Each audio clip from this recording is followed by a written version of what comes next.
قبل لما بقى دينا موجود أفترسي وكرورا هجتشو برباج كن هم نهي جارجو توفتا ترتيبك قبل توفتا ترتيبك قبل وقاجن أرتا كانه أبو يريد بان أرتا مقف سولتين بورو أمرت دلائل ترتيبا أرتا كانه بورو كانه بورو إتان كانه بورو إتان كانه بورو ترتيبا مجتشو برباج سيجو سدفان ناموس برباج ناموس ni naamus ogajen rakko sabonuma oromo da sabonuma alaga wante sabonto ni oromo heddu kenya mana barnota oromo di alatti wan karani oromo tajajiru fayyan nama barban mane psychology kenya takka psychology amarati takka psychology farangi kana naamus oromo da hinkamni. This is very important to take into consideration. Aya gayen kapwa to koma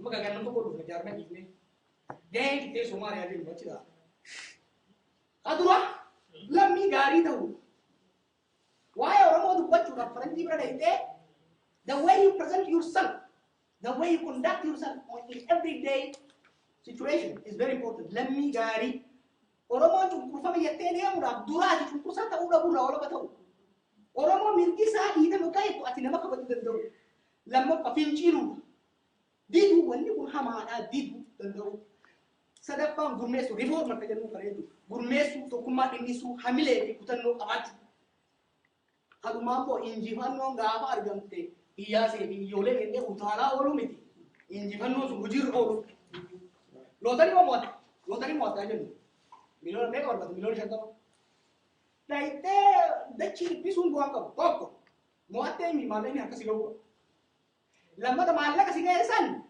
harora baste invest gochu kabde namni adu mi kana lodari mode de amma sadi mode ni harora hedu rakon kapsa oda nanno dunya kana te garumari hagana no muchani gore trati da bade oro oro moti da bade kapso hama ke se dabrani injiman no kudda gamsi sadi ara oro tay watakal tin sinja hai injiman no agate facape brade emte akkamiti mo esaga malla rote ya gati pure do ya ndema ana rakko bajet ana rakane sochin kapso bi halama kapti kapson man dem tudum bi halama kapti yeju takka kapso bo aka takka kapso bo desitu kapso bo aka butan abdi kapti romjo tidam ba abdi kapti yeju ofitti samanti ifitti sarkati yeju ila chagari kapti adunya tu hantu da kaluma bo sonte adunya tu rakko kapti ni fo yesinate nama cufa hirmaachifti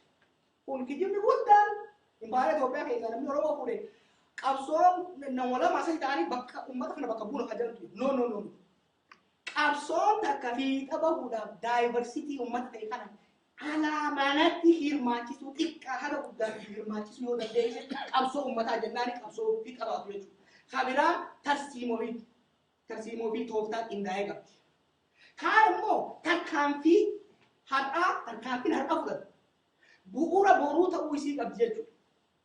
Tarkaanfiin har'a fudhan bakka boruurra ga'uu barbaannu san sirriitti xiyyeeffattee har'umaan waa fidaa qofa har'a wanni kun dura jira if jalaan kaasee waan ta'e boru waan kata gudin qaba boru itti yaanneen har'a dalagna jechuudha. Kaddaan tarkaan ilaamee takkaa'u kaayyoo ifa ta'e akkasumas kan milkaa'uu danda'u clear ta'e achievable ta'e qabaachuu qabdi jechuudha. Booddeessituu kan jennu kabiraan immoo uummata irratti hirkatti. Uummata keessa jiraattee uummata san keessa dhufuu baannaan injifannoo uummata irratti osoo hirkattee dhuftu injifannoo alagaati. Uummata keessa uummanni yoo injifannoo hin argatin abbaan tokko fuudhee injifannoo biraa yoo kenneef abbuma saniif ta'a gantaan siitiis.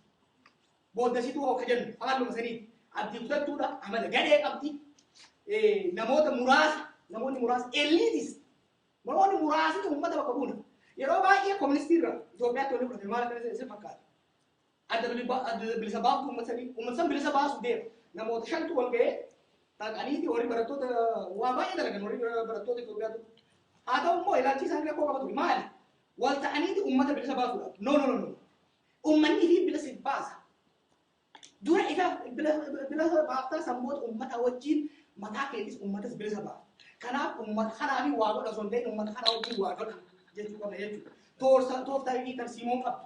Kaddaa immoo tarkaanfii akka feetee akkuma maree kompiitara jechuudha. Kana jechuudha. Goolabbii dubbii ni finna gaamba namichi nakka eeyasi. Dubbii tan hoggaan goolabu. Okkee naan jettu siin. Goolabbii dubbiidha. Qabsoon Oromoo yeroodhaaf laaffatte. Hai, ulan ada bade. Qabsoon Oromoodha. Yeroodhaaf laaffatte namni hedduun hamileen isaa dhaabee jira. Isa hundeessu jira. Warri sirna duriitti deebi'uu barbaadu. Bakka afurtan bu'aa qabdan jira. Warri faranjii isa akka fedhamu deebi'uu barbaadu. Dhugaatti yoo gaddeessanii ilaaltan. Waan irra gara waan dabarsuuf waan akka kan silaasiin mul'isu jira.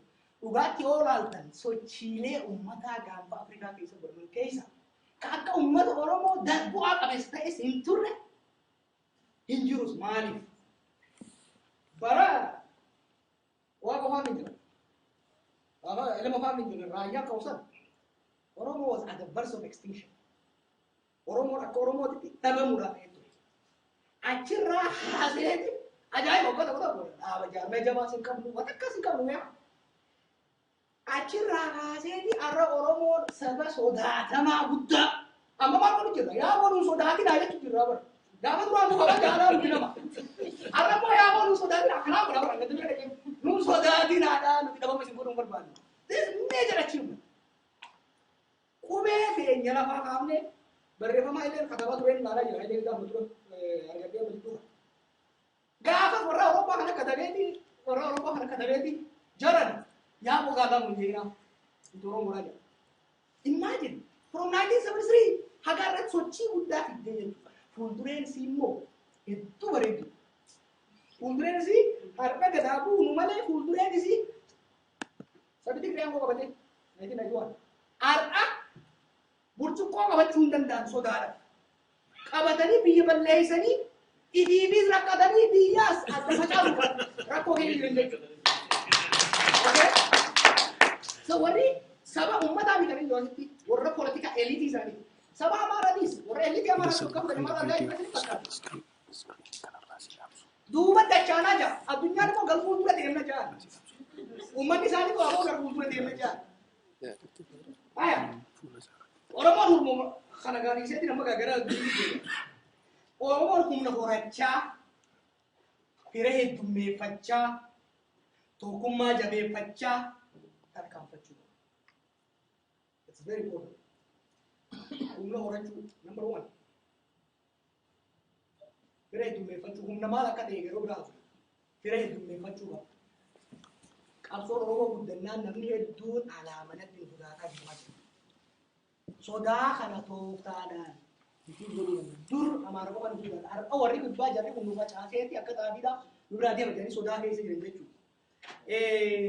Firas heddummeeffachuu qabna alaama naannoo saniinis tokkummaa keenya immoo jabeeffachuu qabna jechuudha.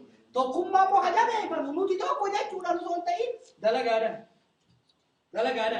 har'a naafeen tokko jettee boru yoo kanarra duudu taate bu'aan qabu jechuudha. Tokkummaa jabeeffachuu qabna. Qabxiin biraan warra kaasuu barbaadu maali? Tarsiimoo qabsoo saffisiisuu dandeessu. Tarsiimoo ammayyaa beekuu qabu. Kan ammoo addunyaarraa madeeffachaa deemuu qabu. Nu qofaami sabni gabummaarra duule. Saboonni hedduun addunyaarraa argatan kun sirna cunqursaa irratti duulaniiti mo'ataas gahe. Laalaa barachuu qabna. Waggaa barannu immoo fuuneetuma keenya ta'an Oromoon nama biraatiin garuu nama biraatirraa waan baratu qaba. Sadaffaa muuxannoo biyyoota biraa gara dhumaa irratti